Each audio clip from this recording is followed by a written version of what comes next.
مرحبا بكم. اليوم الاثنين 28 مارس 2016 ونحن بشاطئ صفاقس الكازينو كما تشاهدون في هذا اليوم المشرق والجميل مع هذه الأمواج الجميلة. والبحر منذ أكثر من 9 أشهر قام بعملية المد والجزر بتمهيد الشاطئ وجعل أرضيته مبسطة، ونحن في هذا الشاطئ مع الطبيعة ومع الطفولة البريئة التي تسعى إلى رؤية هذا الشاطئ في مظهر لائق بسكان صفاقس.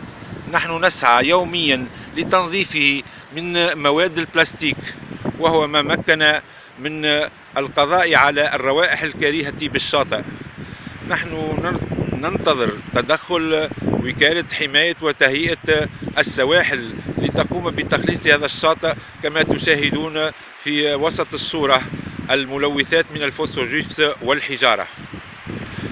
شكرا لكم على المتابعة والاهتمام ومع هذا المشهد الجميل لأمواج البحر بشاطئ صفاقس ولهذه الطفولة البريئة، هذه الطفولة البريئة التي هي تمثل الأجيال القادمة.